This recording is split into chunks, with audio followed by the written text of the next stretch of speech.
Hi there, Karanveer. Let's take a look at your new set of essays, shall we? The first one is about traditional food. Let's see what you had to say here. Eating habits of customer substitute conventional food with frozen foods is a contentious issue causing many problems for both the Western and Eastern societies. Personally, I strongly agree that processed food adds no nutritional value to the food. This essay will analyze the issues and use examples from the Canadian government and World Health Organization to demonstrate points and prove arguments. Okay, I want to talk about a few things in this paragraph. First of all, let's talk about this first sentence. The grammar here was a little problematic. You wrote, eating habits of customer substitute conventional food with frozen food is a contentious issue. So this didn't really have a whole bunch of coherence here. It wasn't particularly coherent. So there was some problem with the grammar. I'm not really sure which particular section, but on the whole, it was a little bit problematic. So let's try to make some changes to this. How about we try this? The eating habits of customers who substitute conventional food with fast food is a contentious issue, as this food causes many problems for both the Western and Eastern societies. Okay, it's not the best sentence ever, but at least grammatically it's more correct. I changed it around a couple of words. I changed it around some of the grammar. Okay, so let's move on. So take a look at the next sentence. Personally, I strongly agree that processed food adds no nutritional value to the food. That's not what the essay is about. That's not what they've asked you to talk about. They've asked you to talk about the negative impact of fast food on families, individuals, and societies as they move away from traditional food. That is what you're supposed to tell us you agree or you disagree with, not whether processed food is nutritious or not. Okay, so as an examiner, I would then say to myself, this is a red flag that perhaps you're not going to be on topic when you answer this question. Okay, so you really have to be careful here with this sentence. Okay, this essay will analyze the issues and use examples from the Canadian government and World Health Organization to demonstrate points and prove arguments. That was fine. So let's now look at your body paragraphs and see what you did. On the one hand, there is ample evidence that frozen food consumption, get rid of the S here. This is acting like an adjective. It describes consumption, so you don't want an S. Again, I want you to be careful. You used frozen food here too, but we're not talking about frozen food specifically. We're talking about fast food. Okay, so I'm sure you can think of a ton of different fast food chains that sell burgers, that sell fried chicken, that sell hot dogs. So this is the type of food we're talking about. Frozen food is something totally different. Now, some frozen foods are poor in terms of their nutrition, but not all frozen foods, because sometimes you get frozen vegetables or frozen fruit, which is actually, particularly healthy. So be careful here. So on the one hand, there is ample evidence that junk food consumption results in obesity, lack of nutrition values, and several health issues. The central reason behind this is twofold. Firstly, people are overweight due to consumption of canned food. We're not talking about canned food, which is hard to digest and results in obesity. Secondly, nutritional values such as vitamin A, C, and D provided by the conventional food by eating oranges, spinach, and other fruits are no longer observed in canned foods. Okay, we're not talking about canned foods. For instance, an extensive study by the World Health Organization indicated that 60%, get rid of this A, of cancer among the public is due to consumption of special salt, which is excessively used in fast foods. Okay, now you're talking about fast foods, fine. Therefore, it is conclusively clear that vitamins and proteins which earlier provided by, Therefore, it is conclusively clear that the vitamins and proteins provided by conventional foods are no longer seen in fast food. Again, so it's an interesting thing happening here. Just changing around a few vocabulary words has absolutely altered the meaning of this essay, and where it could have been an on-topic response, in a lot of ways it feels like it's off-topic, like you're talking about something different. Just because you changed the word frozen here, where was it? You talked about frozen food and you talked about canned food. Okay, and those are not things that we're talking about here. Now, another issue with this is that you're doing what I was worried about here in the introduction. You're talking about prepared foods and how healthy they are. That's not what the essay has asked you to talk about.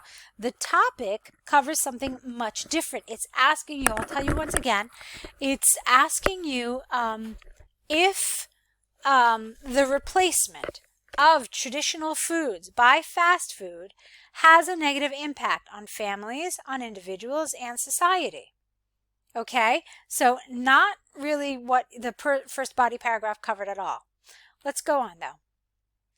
Although there is a case for consuming conventional food and even such food enriching hygienic, the negative impact of conventional food, such as excessive time consumption, cannot be overstated. Okay, now I see what you're doing. Now you're taking this like a advantages, disadvantages essay, but that's not what this is. Okay, we're not asking you to talk about the disadvantages of homemade food, of traditional food. So it's an off-topic response. All right, now, besides that, though, there are still some grammar things and vocabulary things that I want to look at. So hygienic does not make sense here. You could just say health. Okay? Let's see. The negative impact of, and also the essay talks about traditional food. I don't know what conventional food is. So it's not an expression that really is particularly clear. Okay, this is largely because the parents are working full-time. The parents, what should we, when you use the in front of a plural, we use that to show that we know which particular thing we're talking about. We don't know which parents. So get rid of the, okay, because we're talking about parents in general. So this is largely because parents are working full-time to accommodate their children good education and living standard. All right, again, vocabulary here. Accommodate is not the right word. So this is largely because parents are working full-time to provide their children good education and standard of living, due to which they are, because we don't write contractions in IELTS, they're considered informal, unable to cook food that needs a long time. For instance, recent empirical research by the Canadian government showed that 65% of workers, no A, who cooked fresh food daily arrive late to their offices. Okay. Thus, it is possible to say beyond doubt that sometimes fast food could be a better option to save time. Okay, so this whole thing really is talking about the time it takes to cook. All right, I don't really see how these two ideas are linked. You said parents are working full-time to, provide things to their children so they're unable to cook. And then you tell us that these people arrive late to work. So these two ideas are not particularly linked together. If you wanted some sort of proof for this, you could say something more along the lines of a recent study showed that parents with children work on average 60 hours per week at their job and spend an additional, 10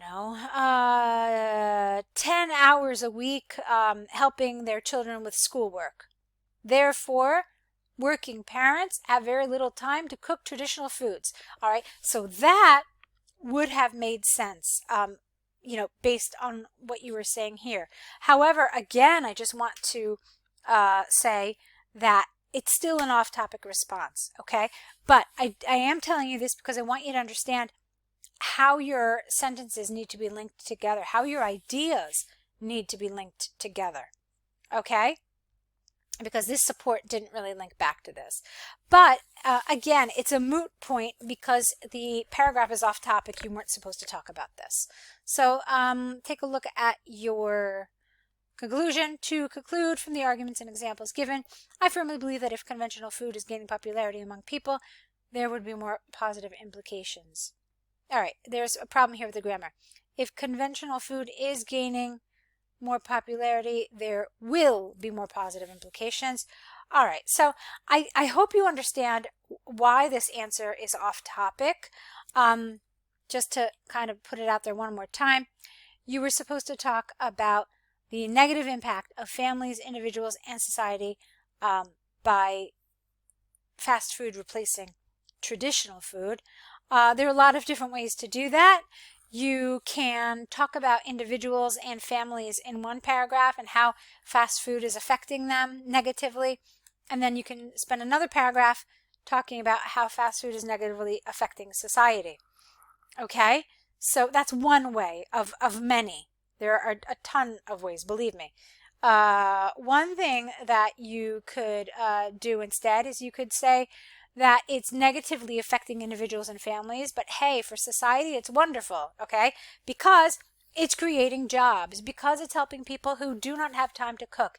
It's helping a whole host of people. But most importantly, it's creating jobs for lots of people. And so this is a wonderful thing for society. So that's another way you could go about doing this. Okay. All right. We've spent a ton of time on your task 2. I really want to go to your task 1. So let's take a look at your letter to your friend. Dear Jasmine, with reference to our telephone conversation last month, I planned to meet you after the office meeting scheduled in your hometown to celebrate the reunion, but unfortunately I was unable to meet you due to time constraints. I apologize for not making it. All right, so this is your friend, and you wanted to see her. You were supposed to see her, but you didn't. But this reads like a very formal letter, all right? So you have to be careful. Tone is something that examiners are going to be looking at in your letter. And so it's important you get the tone right. And it says it a couple of times that this is a friend you're writing to. So make sure you understand the language of friendly letters, okay? Of informal letters to friends. So why don't we try it a little differently? First of all, when we write a friend, we always start with some sort of opening, some sort of pleasantry, like a how are you? Or hey, it's been a long time since we've spoken. I hope everything is well. If it were me personally, and I really wanted to show that this is an informal letter, I would probably say something like, Dear Jasmine, I hope you're not still too upset with me about not being able to meet you last month or whenever you met. Okay? So I would have written something like that. So that's how I would have started. And then, as you know, last month we talked about meeting you, or we talked about meeting after the office meeting scheduled in your hometown to, I don't know what this means. What do you mean? To celebrate what reunion? But unfortunately, okay, there's a lot of meet going on here. Meet, meet, meet. So it's a long sentence. It really does need to be broken down. It needs to be written far more informally, okay? Even this is too formal. I apologize for not making it. When we're apologizing to a friend, usually I'm sorry is a lot better. I'm really sorry for not making it. I feel so terrible for not making it, and I hope you can forgive me. Or I'll make it up to you. Okay, this is the language that friends use. As we discussed over the phone, the office meeting was supposed to end at 4 p.m., but the meeting took 2 hours extra due to a long discussion. At the 11th hour, the senior project manager decided to visit the project site, which was 150 kilometers from your house. The inspection over the site took longer hours, after which I decided to fly back home. Otherwise, I would miss the flight. All right, so this is okay. You're explaining the situation. But again, this is still a little formal, as we discussed over the phone. This is not how we would talk to our friend. We would say, as I had told you when we talked, okay, the meeting was supposed to end at 4 o'clock. Or as you knew, okay, or something like that. Just friendlier language. All right, and then of course here, I apologize for the inconvenience. I've already told you, apologize in a formal letter, an informal letter feels a little formal. So once again, I'm really sorry for disappointing you. Next month I have 2 days. Next month I have a 2-day with a dash office seminar in your city. I assured you that when I have enough time to visit your home. No. I assure you, without the D, I assure you that I have enough time to visit your home on the next trip.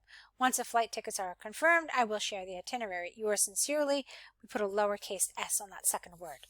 Okay, so some grammar, some vocabulary, but primarily this issue with tone, it needed to be informal. So that needs a little work, understanding when we use formal language and when we use informal language, okay? So go ahead, Karanveer, correct these essays, return them to us corrected, and also send us your next set of essays. I'll be waiting for them, so good luck.